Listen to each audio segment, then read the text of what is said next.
Blog Talk Radio. Tell you, are you frustrated with your elected politicians? Get the news behind the news at truthradio.com. At Truth Radio, you can listen live or listen to a large selection of archived programs on demand. Listen when you want to. truthradio.com. The truth is out there. All you have to do is open your mind and listen. Is it necessary for me to explain to you that the world we live in today is complicated, it's complex? Not if your eyes are open at all, not if you know at all how to read. And you listen to Truth Radio, so I'm sure you recognize that we live in a very complicated world. If you've listened to Truth Radio long, you've heard me speak time and again of the doctrine of precedence in court, the doctrine of stare decisis. Well, I want to complicate your thinking about that issue a little bit. I'm going to quote for you today from the book written by Edwin Vieira, and it's not fair to call this a book. This is a 2-volume tome. It's like a whole set of encyclopedias in terms of the knowledge contained here. The title is Pieces of 8, and this 2-volume set is expensive, something like $50, but it's well worth the price. It's just more wisdom, more information here than you'll ever need to know, but for a lot of it you do need to know. Well, let's get on with this. When we talk about the Constitution and how it is to be viewed today, we, of necessity, do talk about precedence and stare decisis, but here's a new wrinkle. I'm going to read for you a paragraph from Vieira from page 29. He writes, "The Constitution contains no provision explicitly setting out a rule of interpretation, but the doctrine of original intent was, from the very necessity of things, the interpretive tool of the founding fathers who drafted the Constitution. We, the people who ratified it, and the first national governments that applied it. At that time, the doctrine of original intent was already hundreds of years old. And what device did Americans have to interpret the Constitution other than its original intent, that is, to ask what it meant at the time? To them, by reading its words in their then current linguistic, legal, political, and historical contexts, under the new Constitution itself, no judicial, legislative, or executive precedents existed upon which they could draw. No passage of time had given credence to the legal sophistry that the Constitution, as a supposedly living document, had somehow evolved so as to take on a sense other than the one it had embodied at the moment of its ratification. To be used at all, the Constitution had to be interpreted and applied according to its meaning at that moment, a meaning it is impossible to doubt every legal, literate individual in the United States presumed to exist in and to be capable of elucidation from the text of the document itself, read in the larger context of the times. But if the doctrine of original intent was, of practical necessity, the only interpretive tool possible upon ratification of the Constitution and known to be such to we the people, and if that doctrine could have supplied a construction of all the Constitution's provisions, then must not that doctrine be, again of practical necessity, the exclusive means of interpreting the Constitution for all time? Now, there's the issue, my friends. If you understood what I said, we have two philosophies of interpretation in direct collision with each other. The doctrine of stare decisis and the doctrine of original intent. Bounce them together, and you will be confused, and rightly so. And this is the confusion of our age that needs to be resolved. We need our leaders, our judges, especially the men on the Supreme Court, and women, justice, to resolve this conflict. Are we to look at the Constitution as it meant in its original language, the original meaning, the doctrine of original intent, or are we to recognize that another doctrine that was also hundreds of years old at the time the Constitution was written, and that's the doctrine of stare decisis. Go down one path, you come to one conclusion. Go down another path, you come to another conclusion.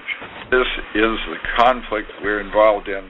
If you don't understand it, I suggest you study the doctrine of original intent, stare decisis. I think you'll see what I mean. We'd like to hear from you. Our address is P.O. Box 344, Nicomo, California. We're going to rise up with the sun in the morning. We're going to start each brand new day with a prayer. Because without the love and kindness of our Lord and our Savior, we sons of liberty can't get anywhere. We're going to do the work our Lord puts before us. And there's a job that surely needs to get done. The job of waking up the nation to the New World Order, which is trying to put us under their thumb. Hi, everyone. Welcome to the Amberly Show, and we're live here on Truth Radio and Blog Talk Radio. Tonight, we're having a very, I would say, extraordinary show because it's going to cover the whys of gang activity in Chicago, the truth behind the truth. The media puts out one, the stories are twisted, and we don't know what is going on, past, present, and future. And today I have a gentleman that's on my show, has extraordinary, amazing history of heading up one of the most powerful street gangs on the street in Chicago, which was the Mickey Cobras. And the Cobra Nation controlled Robert Taylor Holmes. And here's something they say about Mickey Cobra, which is not the same as Black Cobras. We'll go into that as we talk here with my special guest. The Mickey Cobras were the largest gang-affiliated nationwide and known as the People Nation, which we're going to talk about. And then in 2005, the U.S. Attorney Patrick Ruggiero described Mickey Cobra as one of the several super gangs that constituted a sizable portion of Chicago overall gang population. Now, Mickey, it seems from what this article says on Wikipedia, in 1972 was arrested for defrauding over about $900,000 from the U.S. government's economic development and opportunity grant. And we'll talk about that, and I know a lot about that thing, too. But I'm going to bring my special guest on because he has an extraordinary story, and he's going to cover all these things with you, the listening audience. His name is Aaron Wright, and Aaron has a movie that's getting ready to be in the mix right now. And I welcome Aaron to the Deanne Burley Show. Aaron, how are you? Welcome to my show.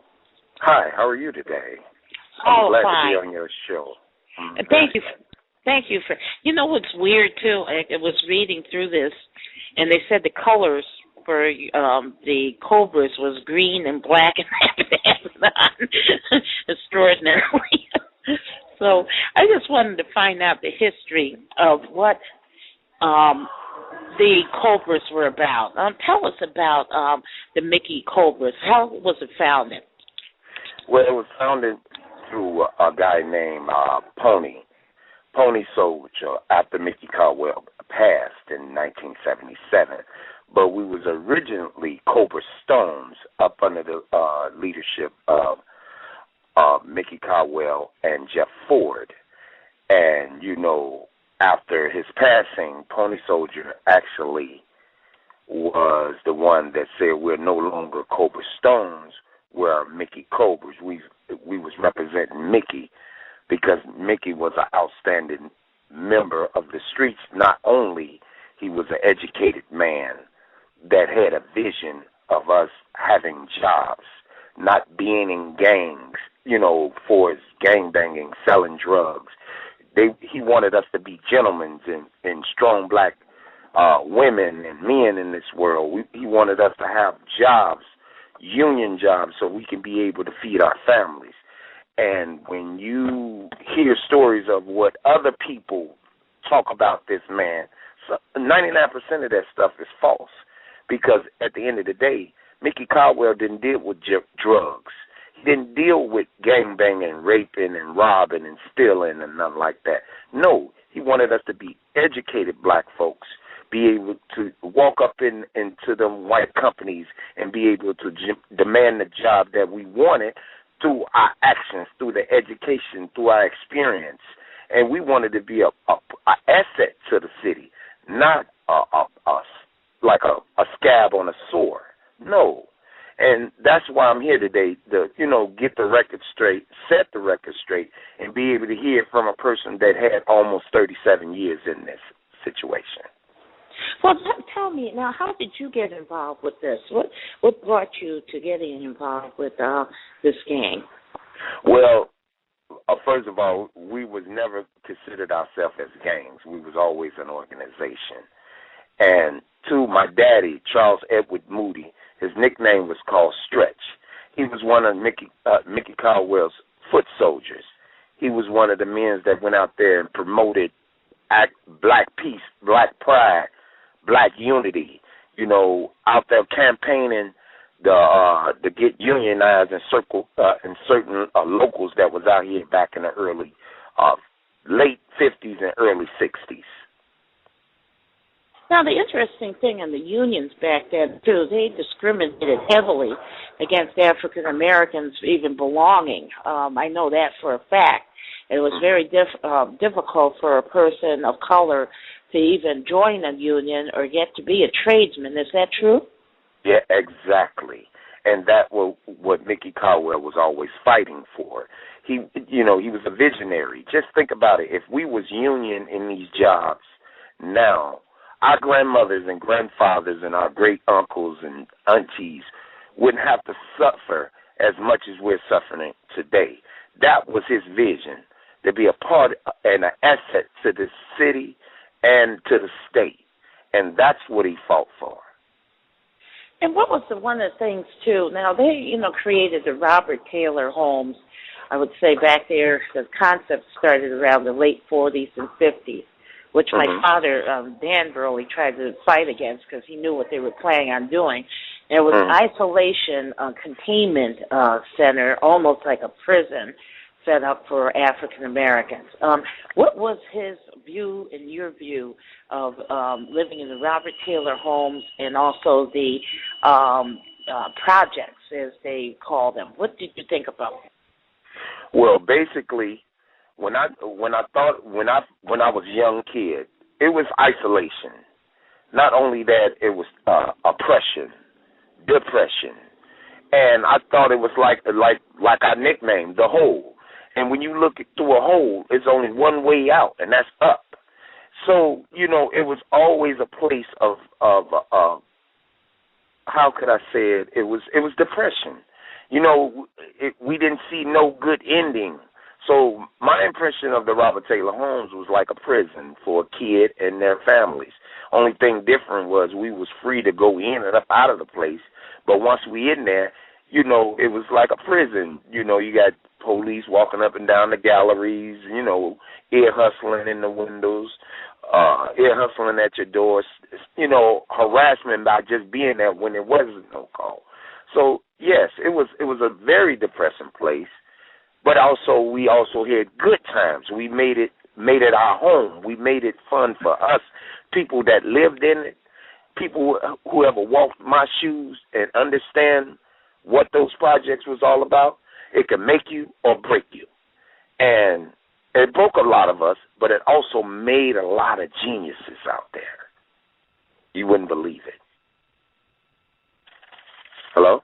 Well, a lot of people that became musicians and stars came out of that environment.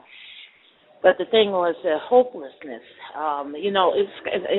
To describe it, it's kind of like if somebody had someone and they held them in a closet and they were suffocating in the closet and they couldn't get out. Then you get used to it, and then you just basically don't give a care about living anymore.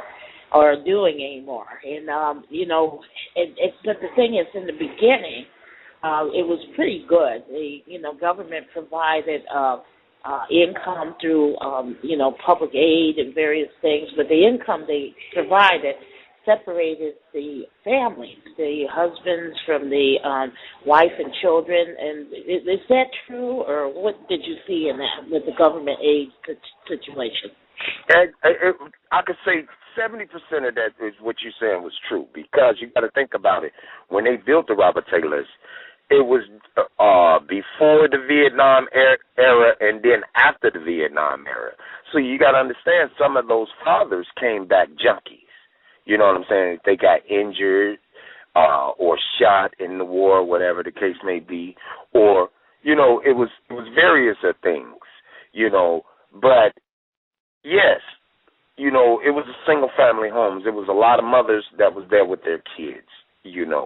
But mom did what she had to do, and I'm not gonna knock the dads either. Dads had to do what they have to do. You got to understand, when people adjusted to those projects, they adjusted to the good, the bad, and the ugly, and we made do with what we had. I'm not going to sit here and badmouth the place, because, yes, it was a horrible place to be. But at the same time, the people that lived there for many years made something good out of it. A lot of good people came out of there with PhDs, masters, and good jobs. And we lost a lot of black folks. You know what I'm saying? But at the end of the day, this what made us to conquer the world in any form or fashion. And when you come from those projects, you get whatever you get right then and there. It ain't no textbook on how to live in Robert Taylor. You have to adjust, wear 5 faces, and be able to stand your ground, because if you don't, it will swallow you up. It will swallow you up, in not just in your mind, but your motivation. You'll give up if you let it. But see, it's a lot of us. I'm not gonna say they had a silver spoon in their mouth, but you got to understand, a lot of people went through those trials and tribulations and made it. You know what I'm saying? But at the end of the day, we lost a lot of people for the people who did make it. And that's the story I want to tell. I don't want to talk about the gang banging. We see that every day. Let's talk about the positivity. What we gained from it. Yes, the government took a lot of programs from us, but we made do. Us families that was in there, I could say we never had to really go hungry. We might not have had steak, but we had a pot of beans that'll fill that stomach up. And so now the Robert Taylors are gone.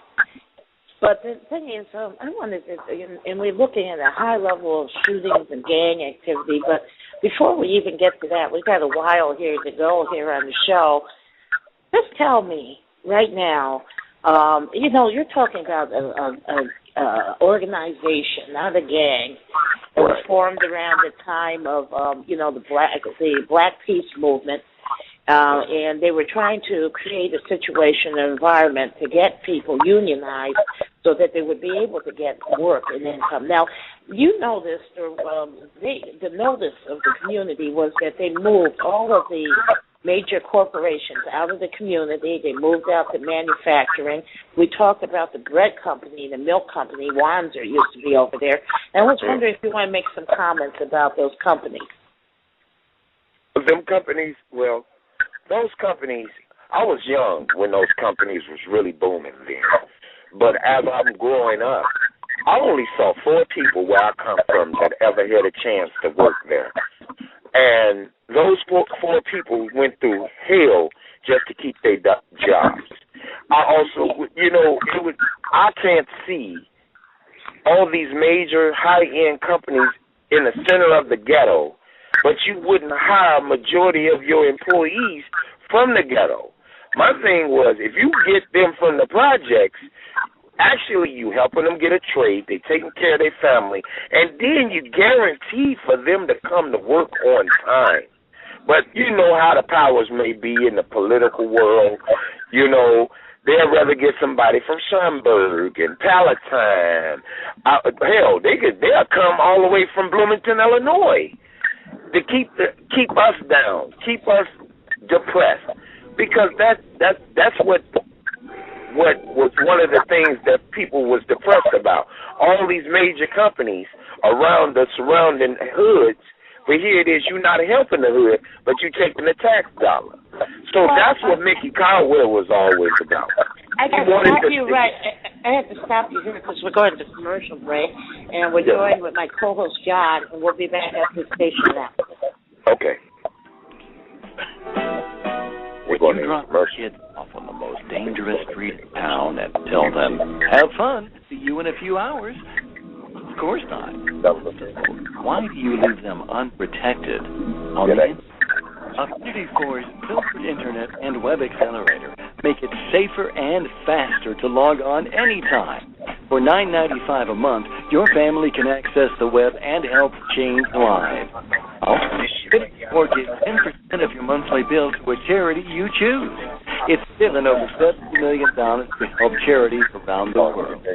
Now, you can have peace of mind and affordable, faster internet. With unlimited internet service for $9.95 per month, $14 less than AOL.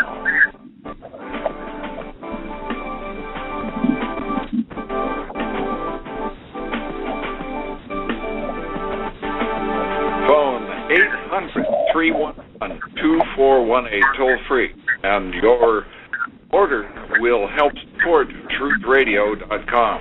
Scott Pelley of 60 Minutes interviewing Ben Bernanke of the Federal Reserve.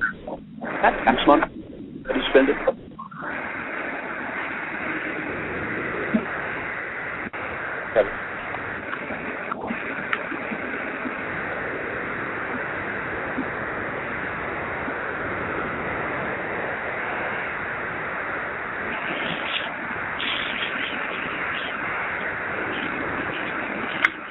Very weak, very low.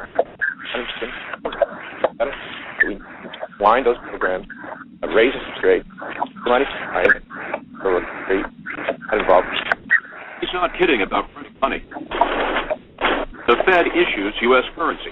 That's why it says Federal Reserve note on all the bills in full. My money. PO Box 44, Como, California 93444. We're gonna rise.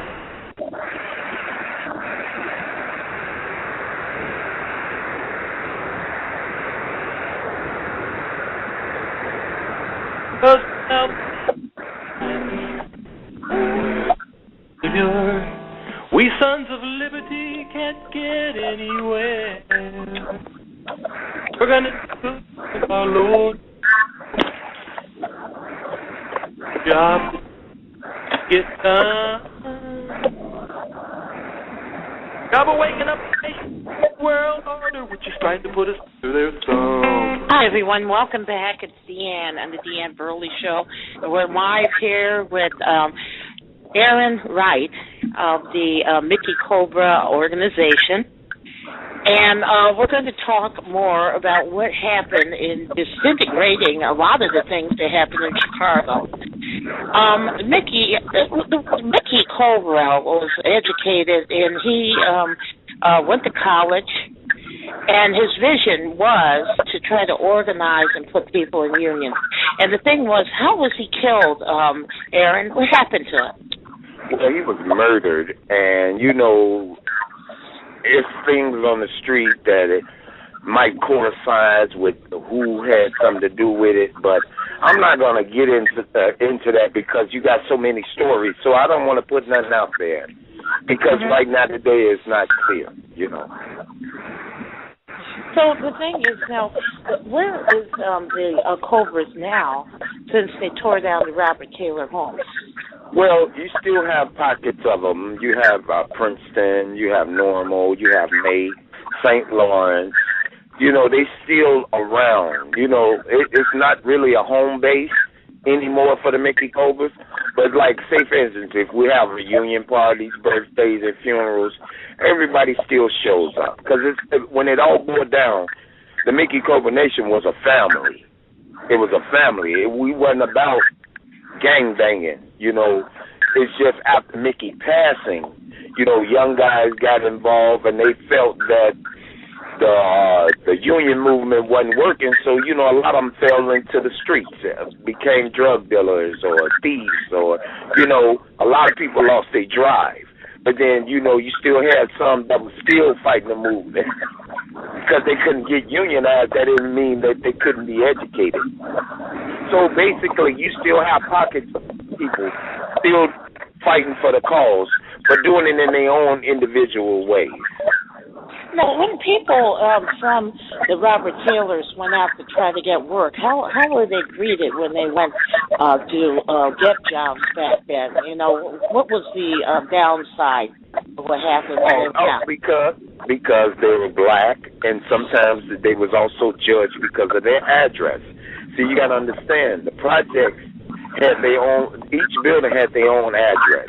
And if you lived on the south side, west of State Street, 99% of the time you wouldn't get that job because of your address and because of your color. Now, you could be equipped with all the knowledge and all the know-how to do the job, but because of your address, you was pushed away. And I'll verify that 100% because I know back there in the day when I was working, it was going by zip code. It got so precise.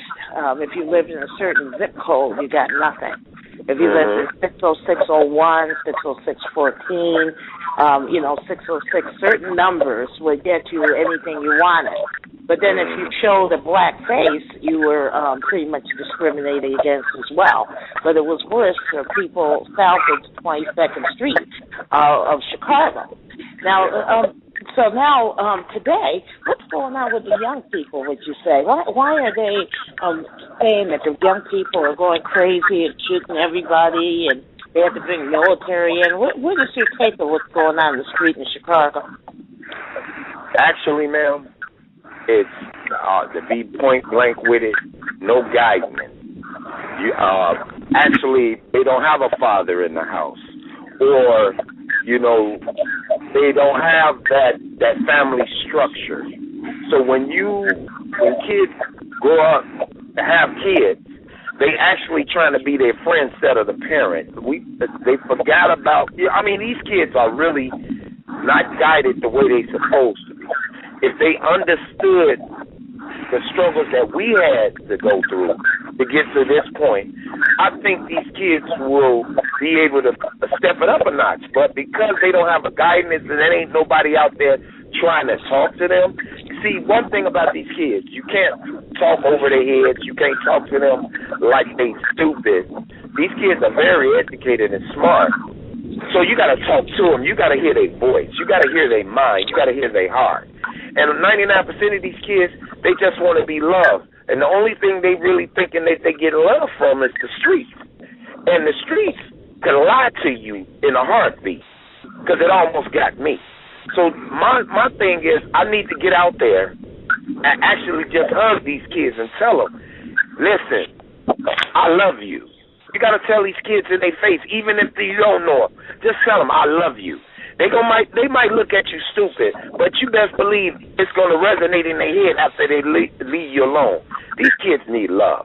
They don't need nobody hollering at them and trying to beat them down. They really need the guidance so they can be able to be the person and get to potentials that they want to get to. You got to hear them though, because it's a message behind that anger.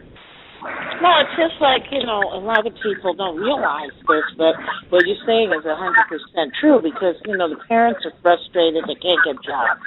They're not respected at all. They're harassed every single day when they get on the street. And they're told that they're, you know, basically they're in prison. That's what it is. It's just a mindset of putting prison right in your face if you're African American living in certain communities. And it doesn't even matter where you are. It's still there. It's still there. Other people are just in a challenged mindset thinking it's not there, but it still exists. And the bottom line is that when you go out there and you're a kid, and the thing is, extraordinary stories I've had on the show and talk to people about is a young kid to be standing outside Robert Taylor homes and one of them, and then he's there with his friends, and then the police will just roll up on him, jump out of the car, and they know to run because they know that something bad is going to happen. So when they start running, they start shooting. So the next thing, a kid ends up shot dead on the street, and then the people get mad, and then they come back and retaliate. Is that true, or what? Now, let me explain something to you. In the Robert Taylor's, I'm going to tell you, the media say one thing, but I lived it. 99% of the wars that went on in Robert Taylor didn't come from the gangs or the drugs. It's because one of the other gang members on one side of the fence dated the girl that the other guy on the other side of the fence, and they get in the squabble. 99% of the wars and people that got killed is because one guy was dating the other guy's girl and they found out. It wasn't about no drugs and that you can't sell in this building. Because I'm going to tell you something about Robert Taylor. Even though we was the whole and all them other buildings had their own little thing going on, one thing about Robert Taylor, we did not disrespect nobody's territory. It was never about territory. A lot of the stuff is because them little nappy-head little girls back in the days was going back telling the next man that was on the other side of the fence, and then she go back and tell that guy on that side of the fence, and that's how hell broke out. Because that's how petty it was. I didn't saw a lot of funerals. I didn't sing at a lot of funerals. And I'm going to tell you something. Even on the opposite side of the fence, that was the gangs that wasn't a part of us. They'll call me to sing at their funeral because the simple fact they got into it about a girl. That's what I want people to understand. It wasn't never an issue about the drug thing. Because everybody carry their own weight. It was about dating other people's women. And anybody that's older than me or younger than me, 99% of them are going to say, yeah, that's the truth. Because it wasn't about disrespecting turf. Now, the other thing I want to ask you, too, what's the difference in, I hear these words, folks and people. What is that? What does that mean? Well, folks mean, that's a word for the 6-point star. Anybody that was gangster disciples, BDs, Spanish disciples. It was all variations of gangs that would say folks. People are the 5-point star side. That was from the Blackstone Rangers. People mean like black people, black power. Power to the people. See, that's one thing they did not lose. Even though it had a lot of drama going on, that was the whole main thing. Black pride, black people, regardless. And do you think today the black people have pride in themselves?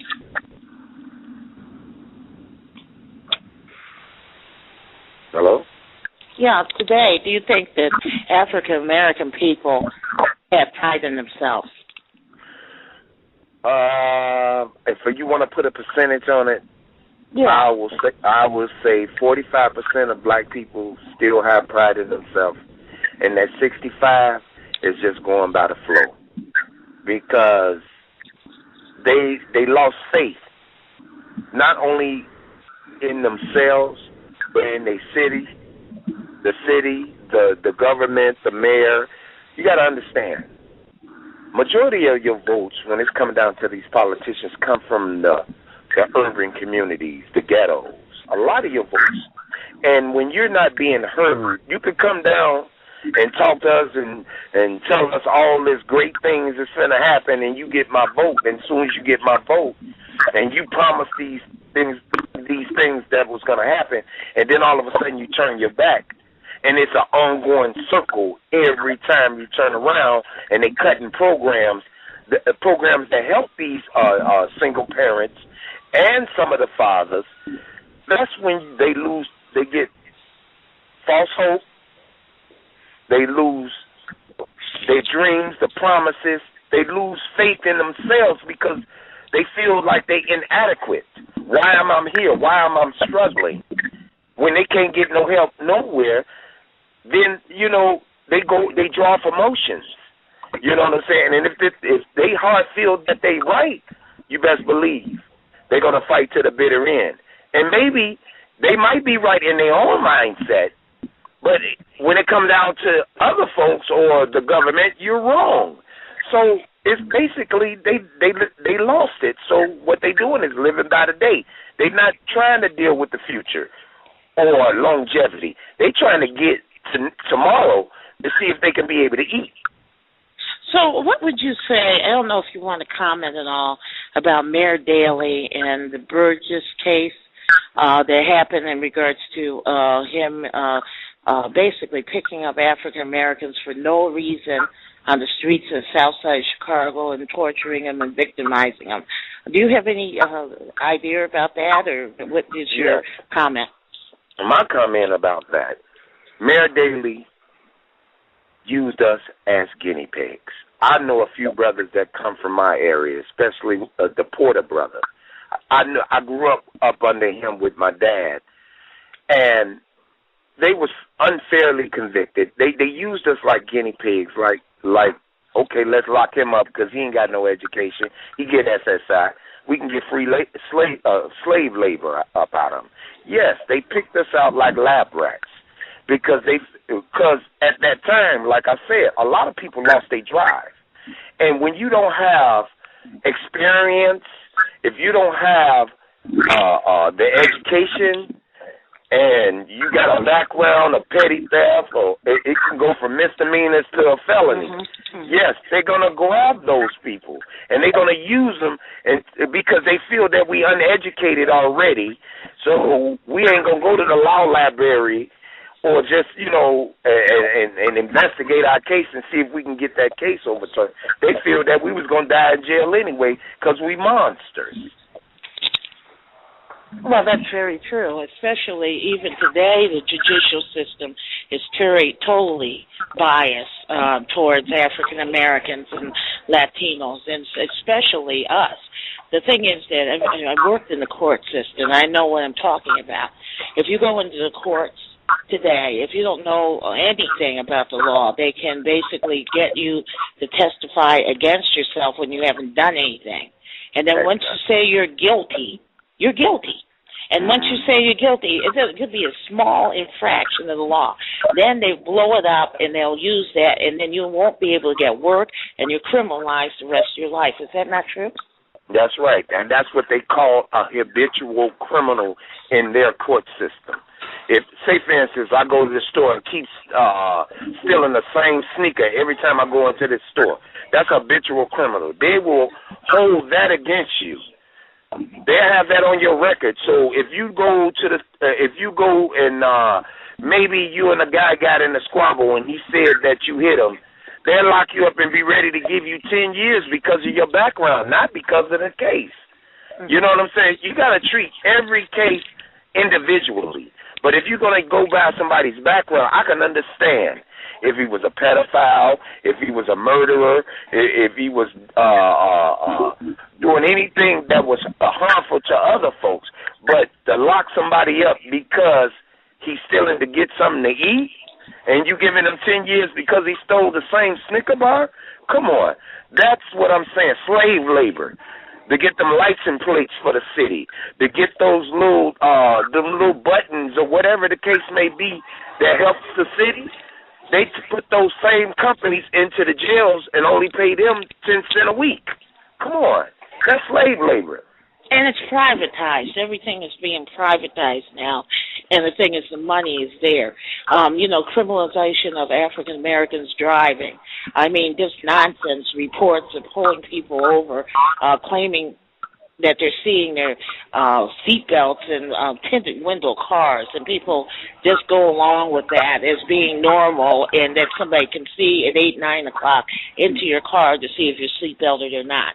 Lies and conspiracies. And again, it's court corruption. But the thing is, we have nobody to stand up to the plate to say a word in edgewise for the African American community. I mean, we have people every single day in Chicago getting shot on the street. It's not just people getting shot on the street like they're reporting. What is really going on from what your take is, since you're in Chicago? Okay, what I see is we call it street level block tripping. That means the guys on the block. See, you got three different types of, it's three worlds in the city of Chicago. You got ghetto, you got hood, and then you got urban. Urban is a collectible of people, black, white, Spanish, whatever. Hood is the block that you live on, your address. Ghetto is that street, that main street, where you see the rats, the roaches, the guys on the street, and the women that's out there, you know, getting paid to do what they do. See, what's going on is if these kids get this vision every day on the outside of their home, what you really think they're getting in the inside of their home? You know what I'm saying? Oh, we're at a break. We have a break. We'll be right back. I'm trying to tell you that you don't already have it, but I am confident, do not have it all in one piece like you would if you owned a copy of the Citizens Rule Book. Do you have a copy? Oh, this is in your shirt pocket, full force research at your fingertips, having to do with how to behave as a juror, the Constitution itself. The resources in here are just tremendous, and I'll be glad to send you a copy of this if you'll send me enough for postage plus $1. Whatever you want to contribute to Truth Radio, I'll send you a copy of the Citizens Rule Book. Just get back to me at Post Office Box 344, Tacoma, California, 93444, and it's coming your way. The instrumental music you hear from time to time on Truth Radio comes from the creations of Jordan Philip Nagel. To purchase his newly released album, In His Moments, call toll-free 1-748-5549 or visit online at www.nagel.net. Jordan's unique, inspiring compositions of piano and synthesizer have touched the hearts of many the world over. He has, through his music, presented in one word, excellence, says Jake Renner, Crimson Light Christian Music Reviews. So call toll-free today at 1-800-748-5549 or visit NIEDNAGEL.net. The music of Jordan Philip Nagel.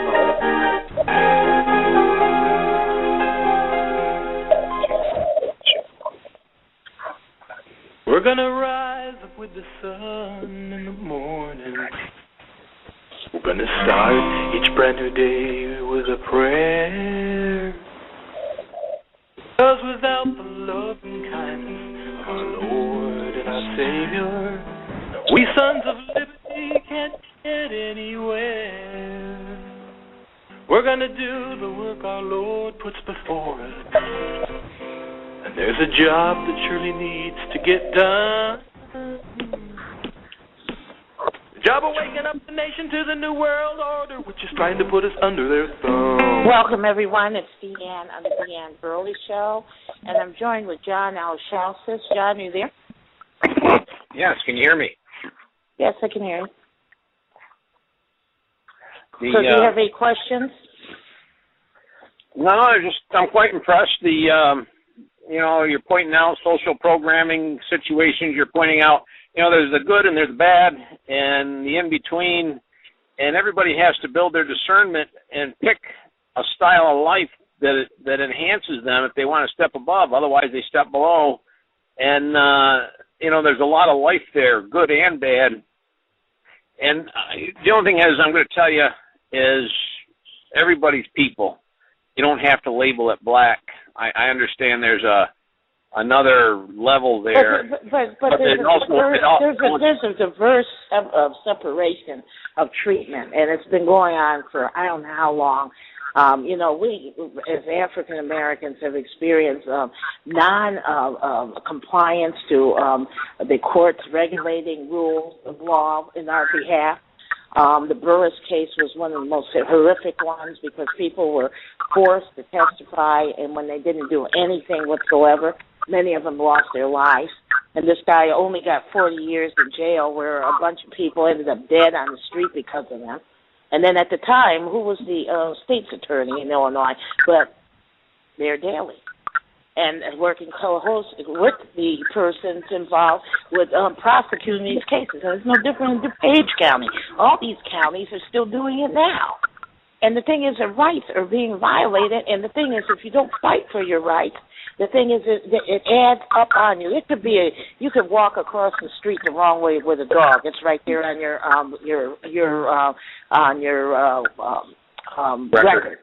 And they use that for you go to a job interview. On your job interview, they'll key in some information and pop up on there that you walked your dog the wrong way, and it's a criminal violation. You don't know anything about it, but it's there.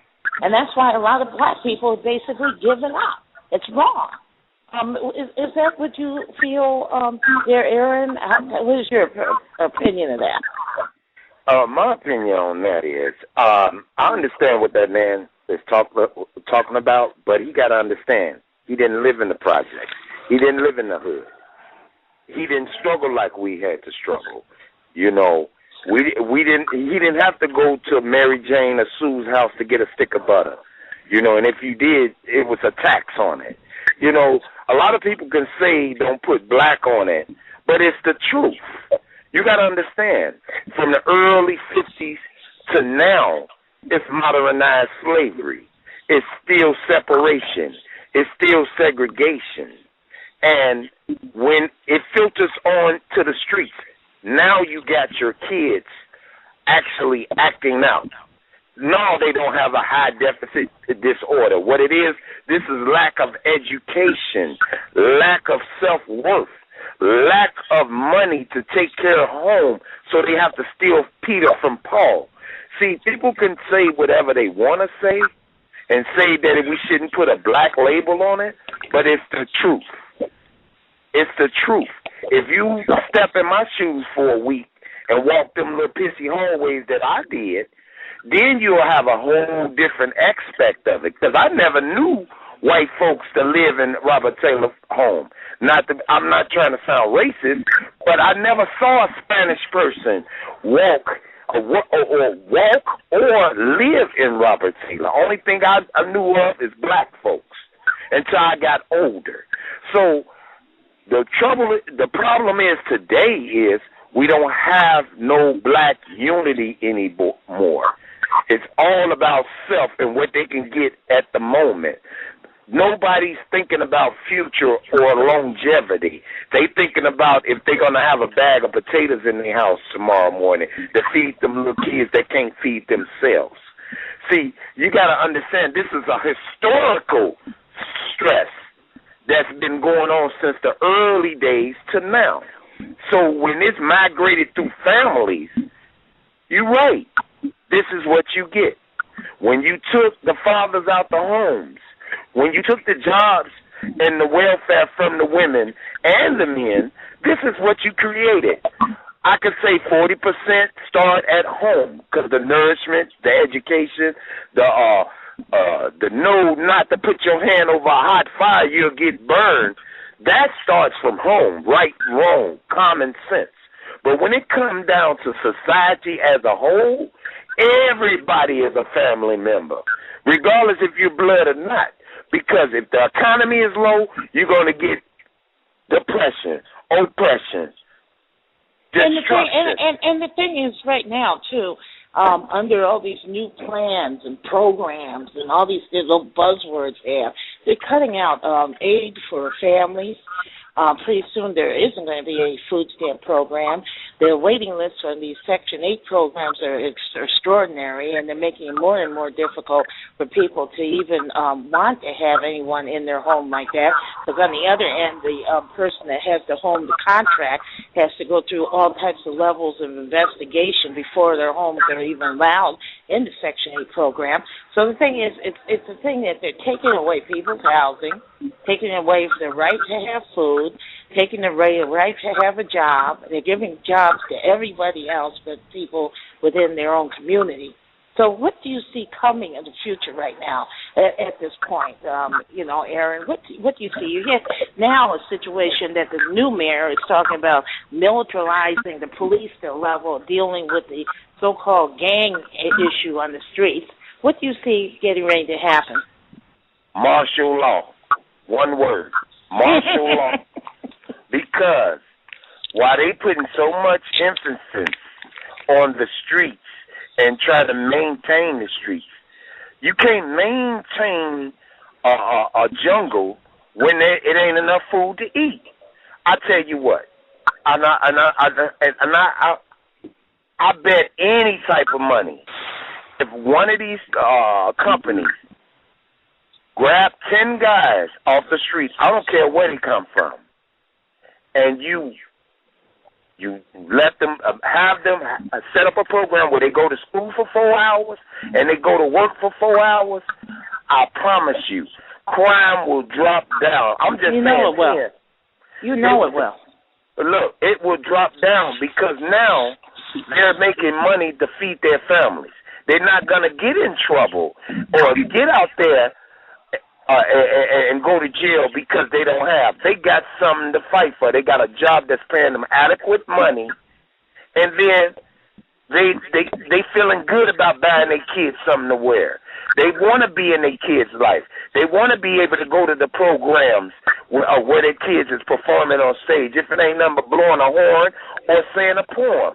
See, if you put jobs back into the community and people have their self-worth back, I promise you, the prisons will be how my old buddies used to say, a museum where who used to be here. You know what I'm saying? But when you take money and the vision of accomplishment out of the neighborhoods, especially the black and Latino neighborhoods, when you take that out of the community, this is what you create, a ticking time bomb. It ain't no military service or police service in the world going to stop the streets like this. Because half of the police department today got some of the same criminals in their family. Or the people that's police used to be gang members themselves. Or organized crime members out of the organized crime. Remember, Chicago, Illinois, Chicago is the city of broad shoulders. So we founded off of gangsterism. You know what I'm saying? I call it gangsterism. Taken from people. So if our mentality and our historical value is that, what do you think the street's gonna do when you got government, you got politicians, your senators, your aldermen, even some of your religious leaders are gang banging. They might not be gang banging with a gun, but they gang banging with a pen. This is a sad state, and the thing is that right now, they're talking, not that they're talking about children on the street. It's just like they're animals, so let's go and get the military and let's shoot them down. But like you said, if somebody could come in and do the right thing and start talking to them or training them, even in regards to the law, a lot of people don't even understand the Constitution. They don't understand what it means.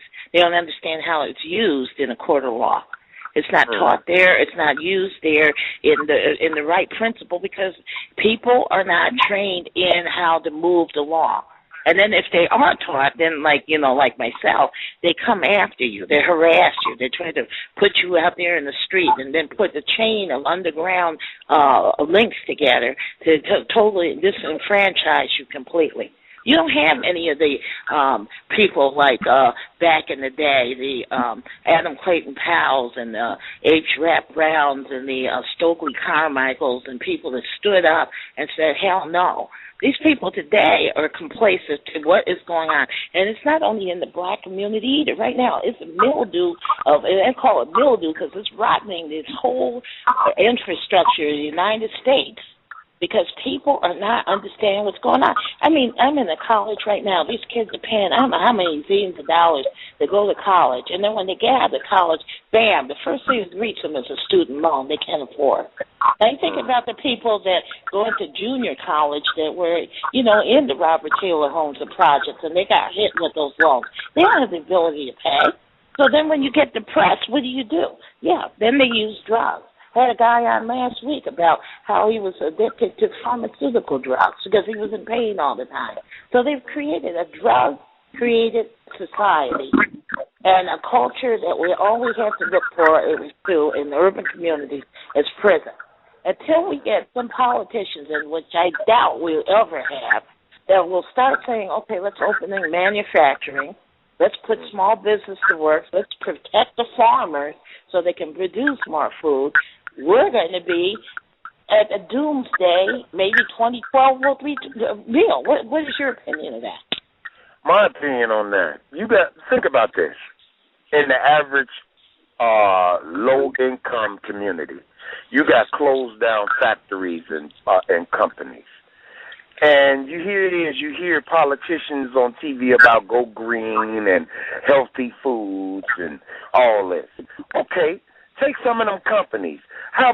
Open it up as a mega farmers market where people can learn about the vegetables that they eat. Maybe you have to bring school on the street now, and stop trying to put a dollar value on education. You know what I'm saying? Mm-hmm. If us people and politicians and all these other folks that's getting their 401k plan and their pensions, stop worrying about how much money they're going to get and think about the people that's out here that got you there. Open back up some of these companies. Let some of these black-owned or Latino folks that got some vision of opening up these companies, let them have a easy pathway to refurbish their neighborhood. Everything got a dollar value and everything's pointing back to Springfield or the mayor's office or the governor's office. And all his people that's up under his regime or their regime is set. But what about the common folks, the common people that's on the street? Let's put how you get the community back together, invest in your community. That's on them side streets, them hole in the wall, fix them up. Make them stores or some type of community centers.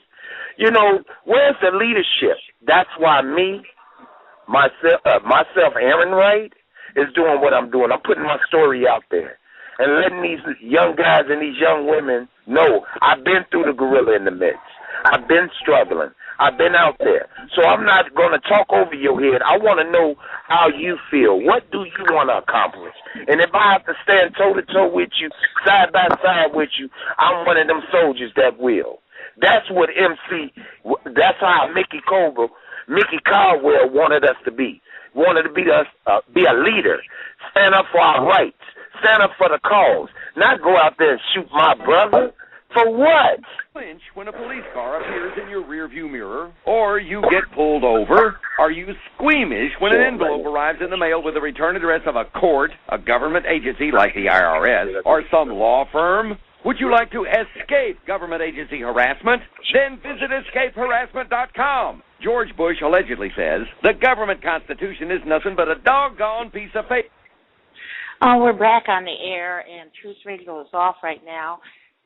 And we're with Aaron Wright, one of the leaders of the Mickey Cobras, and he's talking about Chicago. And we're here with John. John, now do you understand where we're coming from on this? And I know he knows. John does know the situation that's happening all over the country. What is your opinion about what he was saying about bringing manufacturing back in the community? Are you there? Are you there?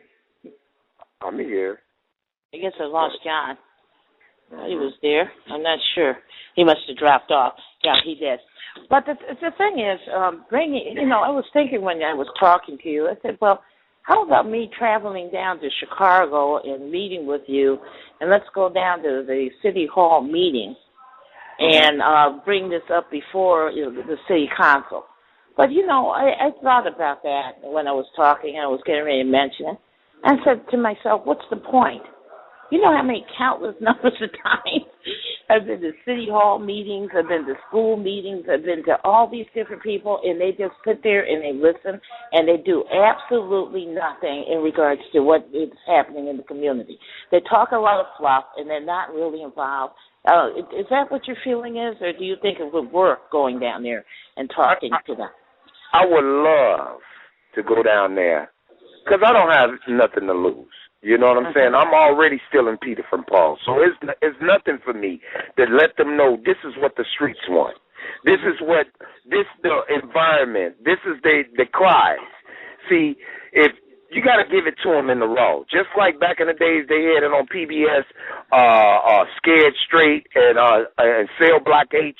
Now it's time to give those same politicians and all them people that got the power with the pen. Now it's time to re-educate them.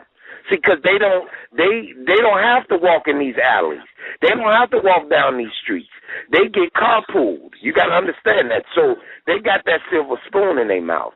Now it's time to put it on the table. Now, this is what it is, what you're going to do to fix it.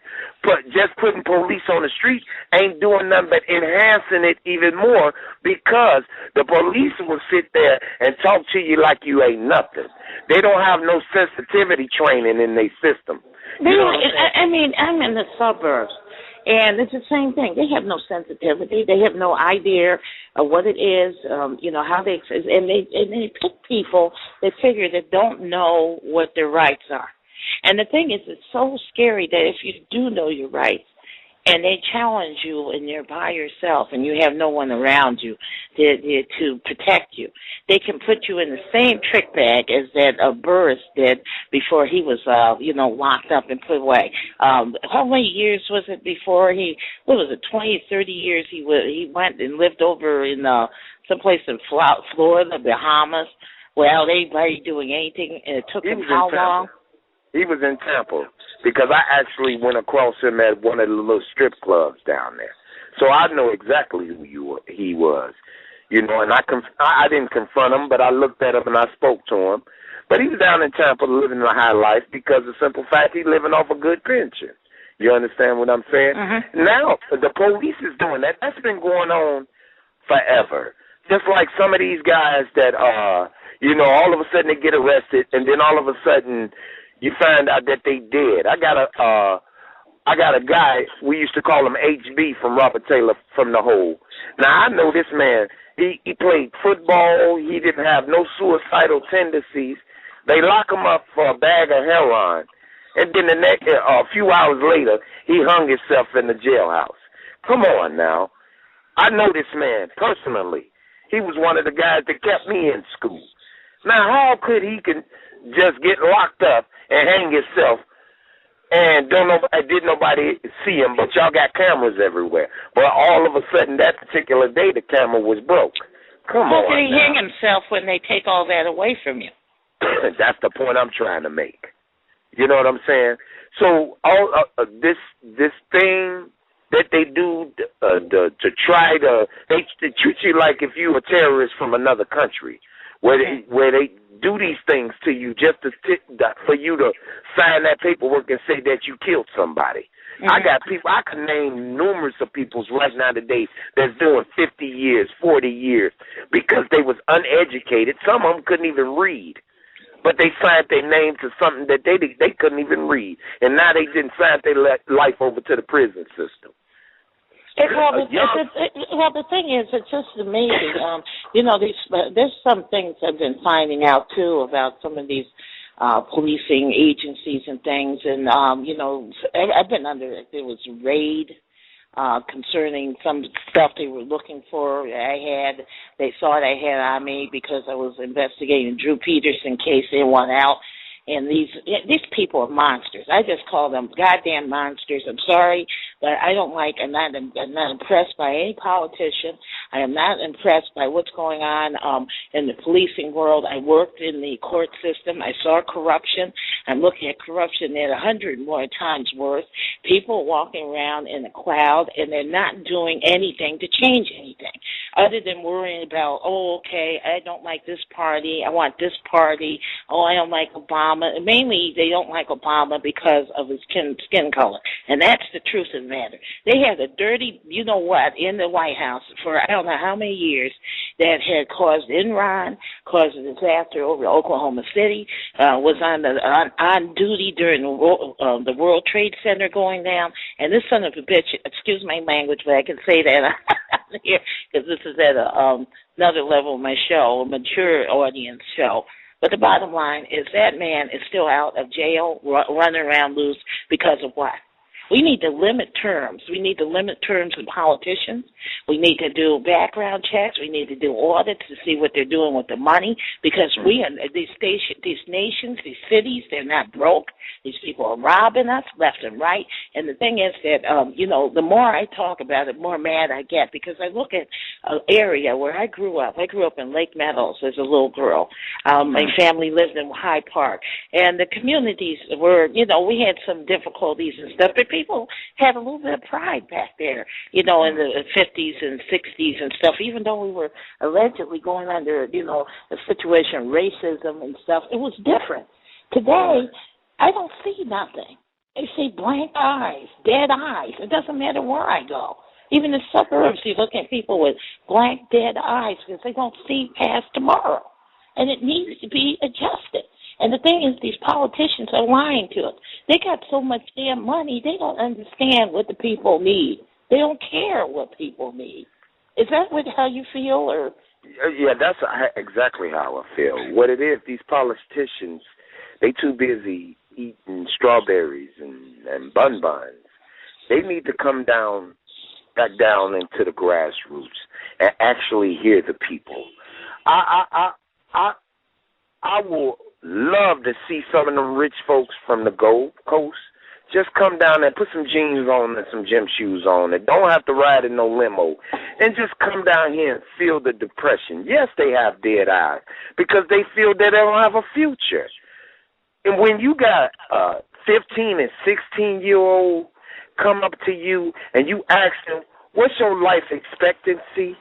Do you know he'll say 1 year? Because he's not thinking about longevity. Because if his family lost hopelessness, what do you think he got going through his brain?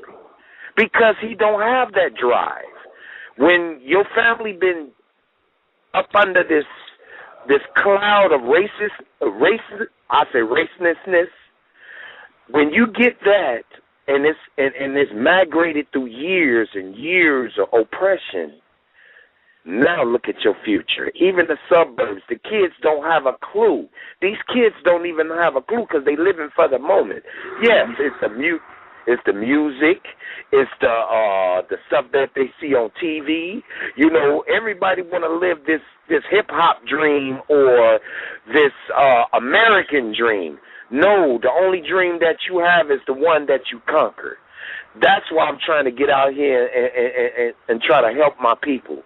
I might can't save everybody, but if I could save one child and he could take my life and say, well, I ain't going to be like that guy, I won. Because the simple fact, I can't save the world, but I can at least save one guy, one little dude and one little girl and guide them to success, because it's all about what they see on the streets today. And if you seeing a video, and that's what a street is, a video, a movie, action-packed, then that's how their lifestyle going to be. Mm-hmm. It is, because that's all they see. There's nothing positive. They had things in the community. People used to be able to work in theaters. They closed down all the theaters in the community. They took out the things that were amusement parks. They removed them, because the, activities. And yeah, a lot of people did act up during that time. But then who threw all those drugs in the community? It wasn't black people putting the drugs in. It was people over here bringing them in. They came in through military means, and other people brought them in. That's how it became a saleability popularization in the community, because the thing is, they took out every way that people could make money and then left them with absolutely nothing other than the draw for drugs. And shame on them. Shame. And the thing is that you got right now, like you were saying before, you have our children, black children out there in the street suffering during this school teacher, whatever you want to call it, strike. The kids are going to school, but they're coming out less educated. The kids are going to school. This is a form of babysitting from 7 o'clock in the morning to 5 o'clock during the day. If they're not learning what they should be learning economics. They should be learning law. They should be learning business development. None of that's taught anywhere. It's always a situation you got to work for somebody at a lesser wage, which a wage is that you can't even afford to feed your family. Who does that? No other nation in the world allows that. But then we have all these same people running for political offices saying that they're going to do this and that and the other. They haven't done one iota to change anything. And the thing I'm looking at is sad right now. All these kids are going to school right now, paying, I don't know how much in student loan. Day one, when they leave, the loan's going to become due. Where the hell are they going to pay for the loan when there is no job? What is your opinion of that? My opinion is with that is it's like this. This is what they set us up for failure. You know what I'm saying? They put all these percentages on these schools and all these trade centers and all this. Why not, for once in your life, let them work for 4 hours, let them go to school for 4 hours, and pay them for the 8 hours? Only thing they have to do is try it. Since y'all built the projects, build a school project. You know, everybody got to work for what they want to accomplish in life. I'm not telling these people to get a free ride, but give them an opportunity to make their own decisions. If they have the opportunity and the access to these programs, you best believe you'll see more geniuses come up out these hoods. I'm not just talking about the black hood. I'm talking about the Latino and the poor white folks, too. If you can get them motivated by giving them this structure, I promise you, the same person that you said that ain't going to accomplish nothing in life might be the next person that you walk up into that Fortune 500 company and you see his picture on the wall. And I want to say for the young people out there that are listening, and I want to mention and ask Aaron something on the show because I want to offer up something if he's interested in this. Listen, the music industry, my dad was in from way back. My dad was I would say, the father of hip-hop. He was the one who made the Harlem Handbook of Jive and created Jive Dictionary that became all of the things that we're looking at today. You know, music industry, hip-hop industry, and all that. Now, the thing is that the royalties are absolutely nothing. People make very little money. If you're a big hit, a sensation, and you make a couple of gold albums, yeah, you can make some money. But then after you pay off everybody, the bottom line is it's held by catalogs, and the music industry makes their money, and the bottom line is what you think and what you see is not what you get. So the thing is, you got to think smart. Families a long time ago used to teach their kids a trade. We don't do that anymore. We need to look at what we can do to create a situation, environment that makes something worthwhile that somebody else wants so that we can create jobs for other people. We need to start becoming creatives again.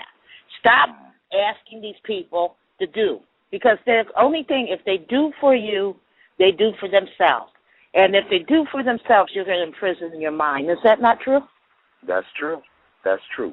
That's why I said you wouldn't believe the entrepreneurs that you have in the neighborhoods. Just go outside your door. The baddest kid, the guy that called himself the ruthless kid, if you can just tap into his brain and ask him what he wants or what he want to be, you best believe, you wouldn't believe what he might want to be, a minister like I wanted to be. I was the baddest kid in the neighborhood. I ran the Mickey Cobra Nation.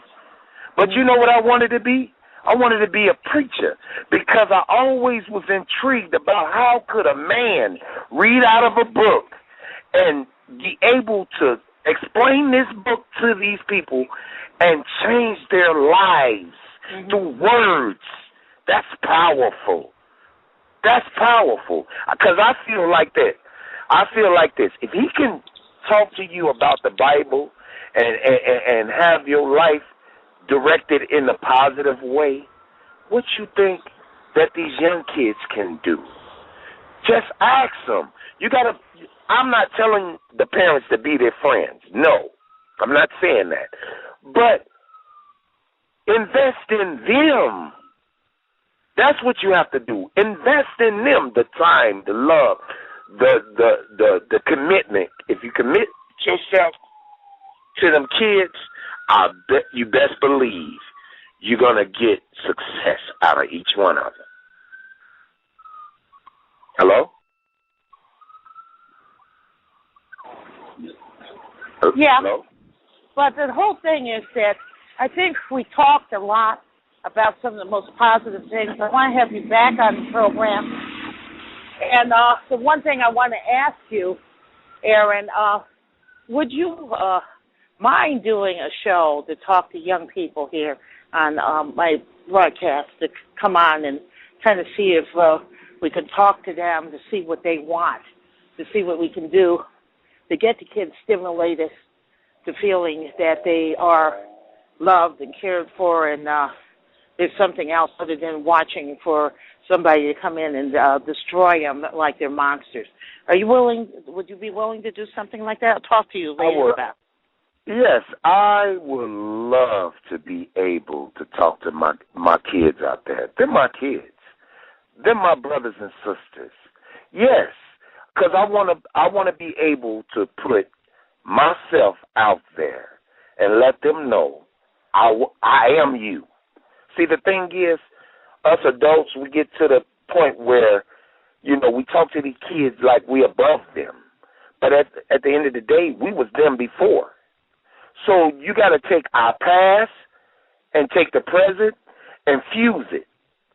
And when you fuse it, you can be able to get more out of that child, out of that teenager. You know what I'm saying? Open their minds up. Because you wouldn't believe what's their innermost thoughts.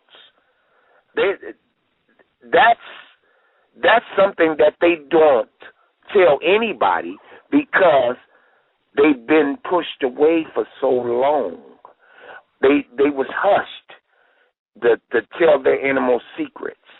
So if we could set up a program, I would love to do this. Get out there and talk to my kids and my nephews and my nieces out there and find out what they want to do. I best believe, you wouldn't believe, we might create a big business with them making money. It ain't about me anymore. It's about how about going to City Hall and talking to the mayor, Rahm Emanuel, and asking him, there's a lot of abandoned factories on the South Side. They had a program a long time ago, which I was affiliated with, was what's called CAP, Abandoned Properties Program. I don't know if it's still there, but if we could get a building to do a prototype project, to take these kids and, start telling them and teaching them a way and means to develop themselves, teach them and educate them on the Constitution, teach them how to understand their legal rights and law, because, see, that's one of the things that African Americans get entrapped in. We don't understand our rights, and we get totally, it's so sad. I guess I've been in the court so long, which I hadn't planned to be in. I was working in there, was trying to get out of there. But anyway, the thing was that you see kids and people come in and they don't know nothing about their rights, nothing. So somebody will tell you, oh, yeah, they'll take a guilty plea and, you have to pay $200 and $500, $1,000 and da-da-da-da. But see, once you do that, that criminalizes you on something you didn't do, and then that carries on and haunts you for the rest of your life. Sometimes it's better to battle things out, but we're scared because we're not taught to be able to be able to understand that we are worth something. We have rights. We have liberties. Today, I laugh at people talking about Constitution. Constitution is for them. Whoever them are, they control whatever. You go to court. They just do whatever the hell they want to. They don't follow the judges and the lawyers don't even know the law. This is the thing that's scary. A lot of them, the legal secretary, the clerk knows more than the lawyer. That's frightening. And then you promote them to being judge. We don't even look at who's running for judge. I can go on for days on this because that's one of my pet peeves. But I really appreciate you for coming on my show. I think we talked a lot about some of the good things, and I really say thank you for being you, and I hope that somehow, you know, you, I, and the other people out there that are listening that want to be doers and not just voyeurs, get together and let's make a plan. Our children are not monsters. Mm-hmm. We need to control our areas. Mm-hmm. We need to get industry back in this country some way or somehow. Some way. If you don't produce or create anything of value, you have nothing. If you can make, that's why people used to draw and do art. You used to trade art. You used to do things to trade. We don't even know what that means anymore. The only thing we know is to work at McDonald's. That's work. So you get minimum wage and what is it? So that's where I am. $8.50 an hour. $8.50 an hour doesn't pay rent. It does not pay for food on the plate, nor take care of family at 3 and 4. It doesn't. And then they cut the hours back. They say 7 hours is is an 8-hour check. No, where that come from? I remember you working 8 hours. You know. And you could get overtime. There's no such thing. You know, it's ridiculous. And that's why I want to spearhead. I would love to go down there and talk to Rahm Emanuel. I want to talk to him anyway. You know what I'm saying? What, he going to send his dogs at me? I'm not worried about that because I got my people out here in these streets that will support me and feel the same way that I do. So I'm not worried about it. You let me know when you want to go down there because I'll go with you. And then if we can talk to other people, and we need to go to the city council meeting and just make this, announcement, because you know how much money does it take for them to militarize the streets of Chicago instead of coming to a concept of understanding that our kids need to be talked to, and we need to go back in the community and find out what's going on. I know he I don't know where he was born, but his family is from Israel, and the Israelis went through a lot, and the Palestinians have gone through a lot, and everybody knows if you don't have any industry and no business, you ain't going to make no money. So how the heck are you expecting people to have nothing to be able to survive? And then come back and say, okay, well, you know, they're animals, less than animals, let's shoot them down like dirty dogs. Who does that? Look at, like I said at the beginning of the program, martial law, because they can't control. You can't control a depressed beast. That's what it is. We are right now. The people are depressed, and when you depressed and you angry and you mad and you feel like you can't go nowhere, what you think is going to happen? They finna explode. So I want to be able to spearhead. You know what? I challenge any multimillionaire that's listening to this program or a philanthropist that got billions of dollars. Come on down here and talk to me.